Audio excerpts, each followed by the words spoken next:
తిరుపతి జిల్లా సూలూరుపేటలో టీడీపీ ఉమ్మడి అభ్యర్థి నెలవల విజయశ్రీ ఎన్నికల నామినేషన్ దాఖలు చేశారు. సూలూరుపేట తెలుగుదేశం పార్టీ కార్యాలయం నుండి పట్టణ వీధుల్లో భారీ ర్యాలీతో చేరుకొని రిటర్నింగ్ అధికారి చంద్రమునికి ఎన్నికల నామినేషన్ పత్రాలను అందించారు.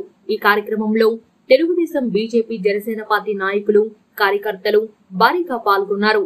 నామినేషన్ అనంతరం విజయశ్రీ మీడియాతో మాట్లాడుతూ సూలూరుపేట నియోజకవర్గ ఉమ్మడి అభ్యర్థిగా ప్రకటించినందుకు నరేంద్ర మోదీకి, టీడీపీ అధినేత చంద్రబాబుకు, జనసేనాని పవన్ కళ్యాణ్ కు కృతజ్ఞతలు తెలియజేస్తున్నాను అని అన్నారు.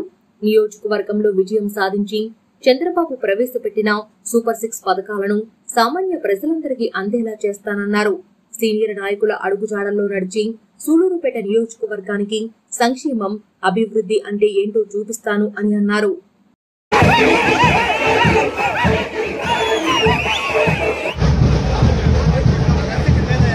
అందరికీ నమస్కారం. ముందుగా సూలూరుపేట నియోజకవర్గం తెలుగుదేశం, జనసేన, బీజేపీ ఉమ్మడి అభ్యర్థిగా నన్ను ఎంపిక చేసినందుకు మన జాతీయ అధ్యక్షులు నారా చంద్రబాబు నాయుడు గారికి, ప్రధాన కార్యదర్శి నారా లోకేష్ బాబు గారికి, జనసేన అధ్యక్షులు పవన్ కళ్యాణ్ గారికి, అలాగే ప్రధాని మోడీ గారికి ప్రత్యేక కృతజ్ఞతలు, ధన్యవాదాలు తెలియజేసుకుంటున్నాను. నన్ను ఆశీర్వదించడానికి వచ్చిన నాయకులకు, కార్యకర్తలకు, నియోజకవర్గ ప్రజలందరికీ కృతజ్ఞతలు తెలియజేస్తున్నాను.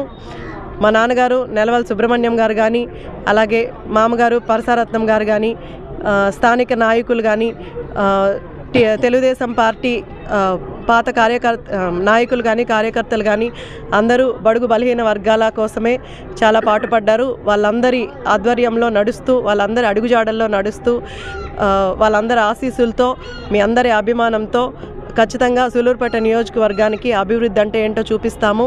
అలాగే చంద్రబాబు నాయుడు గారు ప్రవేశపెట్టిన సూపర్ 6 పథకాలన్నీ అందరికీ అందేలా సూలూరుపేట నియోజకవర్గాన్ని అటు అభివృద్ధికి, ఇటు సంక్షేమానికి రెండు వైపులా సమానంగా నడిపిస్తానని మీ అందరి ముందు ప్రమాణం చేస్తున్నాను.